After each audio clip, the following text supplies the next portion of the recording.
Breaking news చూస్తున్నాం. మంత్రి కొండా సురేఖ కూతురు సుస్మిత సంచలన వ్యాఖ్యలు చేశారు. పరకాల నుంచి ఎమ్మెల్యే అభ్యర్థిగా పోటీ చేస్తారని ప్రకటించారు. ఒకవేళ కాంగ్రెస్ టికెట్ ఇవ్వకపోయినా ఇండిపెండెంట్ గానైనా పోటీ చేస్తామన్నారు. రేవంత్ రెడ్డి ముఖ్యమంత్రి కాగానే కళ్ళు నెత్తికెక్కాయా అని హాట్ కామెంట్ చేశారు. తెలంగాణకు సీఎం పొంగులేటి శ్రీనివాసరెడ్డి రేవంత్ రెడ్డి అర్థం కావడం లేదన్నారు. కాంగ్రెస్ లో అచ్చమైన కాంగ్రెస్ కు పచ్చ కాంగ్రెస్ కు మధ్య పోటీ నడుస్తుందన్నారు. రేవంత్ రెడ్డి టీపీసీసీ అధ్యక్షుడు కావడంలో తన తండ్రి కొండా మురళి సహాయకం ఉందన్నారు. రేవంత్ రెడ్డి టీపీసీసీ చీఫ్ కాగానే తమ ఇంటికి వచ్చాడని గుర్తు చేశారు.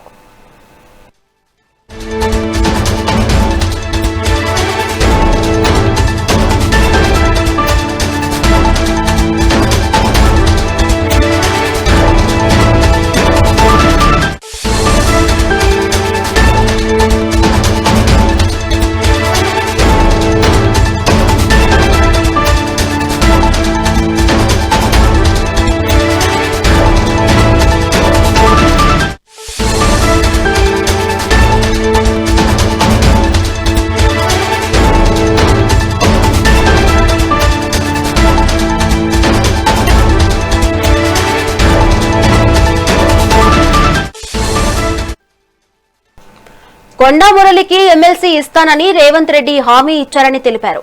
కానీ పదవి ఇవ్వలేదన్నారు. కొండా మురళికి హామీ ఇవ్వలేదని దేవుని మీద రేవంత్ ప్రమాణం చేస్తారా అని ప్రశ్నించారు. కొండా మురళి మామూలు లీడర్ కాదని ఆయన కింగ్ మేకర్ అని స్పష్టం చేశారు. డైపర్లు వేసుకుని తిరిగే రేవూరి ప్రకాష్ రెడ్డికి రేవంత్ పరకాల టికెట్ ఎలా ప్రకటిస్తారని నిలదీశారు. దమ్ముంటే రేవూరి చేత రాజీనామా చేయించి ఇప్పుడే ఎన్నికలకు రావాలని సవాల్ విసిరారు. రేవంత్ రెడ్డి వస్తాడా, ఆయన బాబు వస్తాడా, వచ్చి రేవూరి తరపున ప్రచారం చేయడని ఘాటు వ్యాఖ్యలు చేశారు. తన జోలికి వస్తే అందరి భాగోతం బయట పెడతానని హెచ్చరించారు.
మీ అందరి సహకారం, మీ అందరి ఆశీర్వాదం ఉండాలి. నిండు మనసుతో ఏ విధంగా అయితే పరకాలలో మన్న ప్రకాశాన్ని గెలిపించినో రాబోయే 2029లో రెట్టించిన మెజారిటీతోని ఈ ప్రాంతంలో గెలిపించండి. నువ్వు అన్న మాట ఏంటంటే మా నాన్నతో కొండా మురళి గారితో అన్న 38 సీట్లు వచ్చినా 36 సీట్లు వచ్చినా నీకు ఎమ్మెల్సీ ఇస్తానన్నా. అన్నవా లేదా అనేది మా కోటగారిని మైసమ్మ దగ్గరికి రా, ఎల్లమ్మ దగ్గరికి రా, శక్తివంతమైన దేవత ఆడని అందరూ నువ్వు ప్రమాణం చేయి, అప్పుడు నేను చెప్తా. ఒక బీసీ బిడ్డకి, ఒక క్రౌడ్ పుల్లర్కి ఎందుకు ఎమ్మెల్సీ ఇవ్వలేదు, ఎందుకు పదవి ఇవ్వలేదు అని నేను అడుగుతున్నా. ఈరోజు నిన్నొచ్చి నెక్స్ట్ ఎలక్షన్ గురించి మాట్లాడినావు కదా, 2 ఎలక్షన్ల తర్వాత రేవంత్ ప్రకాష్ రెడ్డిని గెలిపించాలని చెప్పినాం. రేవూరు ప్రకాష్ రెడ్డి అంటే పరకాలకి తెలియదు, పరకాలంటే రేవూరు ప్రకాష్ రెడ్డికి తెలియదు ఎలక్షన్ ముందర. అవునా కాదా? ఎవరు వచ్చిండు? కొన్నాళ్ళు వచ్చి తిరిగితే రేవూరు ప్రకాష్ రెడ్డి గెలిచిండు. ఈరోజు 4-5 నియోజకవర్గాలలో తిరిగి ఆ రోజు గెలిపించుకున్న వ్యక్తి, నువ్వు కార్లు కూర్చోబెట్టుకొని తిరిగిన వ్యక్తి ఈరోజు ఎందుకు గుర్తొస్తలేదు నీకు?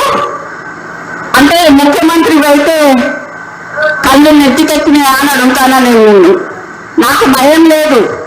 ఇవాళ పోతే రేపు 2 నాకు. ఎందుకు అని అంటే నా బిడ్డ నా కొడుకు ఎవరైనా చూసుకుంటారు వాళ్ళని. నేను ప్రజల కోసం పనిచేసేదాన్ని, ప్రజల మధ్యలో ఉండేదాన్ని. ఈరోజు మా నాన్న నాకు అట్లే పెంచిండు, నేను భయం లేకుండా పెంచిండు. నేనెవరికి భయపడను, చావుకి భయపడను. కానీ ఈరోజు చాలా ఈ 2 వరకు ఎందుకయ్యా? ఇవాళ రాజీనామా చేయమని చెప్పు. ఇవాళ రాజీనామా చేసి ఎలక్షన్లకు రా. నా ఇల్లు ఇక్కడ వంచనీళ్ళు ఉన్నది, 3 అంతస్తుల బిల్డింగ్ నీకు ఇస్తా. చక్కనే ఉండి రేవూరు ప్రకాష్ రెడ్డికి నువ్వు వచ్చి కాంగ్రెసింగ్ చేయి. రేవూరు ప్రకాష్ రెడ్డి గెలుస్తాడా? లేకపోతే కొన్న కుటుంబంలో ఎవరి నుంచి గెలుస్తారు? ఈరోజు నేను అదే అడగదలుచుకున్నా. నీతో పాటు ఒక పొంగు ఉండాలి. ఆ పొంగు ఎక్కువసేపు పొంగదయ్యా, పోతుంది. మరి నువ్వు ముఖ్యమంత్రివా ఆయన ముఖ్యమంత్రి కూడా తెలుస్తలేదు ఇక్కడ. మొన్న హైదరాబాద్ లో ఇందిరమ్మ ఇల్లు ఇచ్చేటప్పుడు హైదరాబాద్ లో ఆయన పొంగు పోస్టర్లు వేసుకున్నాడు. మరి అక్కడనే హైదరాబాద్ ఇన్ఛార్జ్ అయిన పొన్నం ప్రభాకర్ గారి ఫోటో ఇవ్వలేదు. అంటే బీసీలన్నీ అంత చిన్నగా మీకు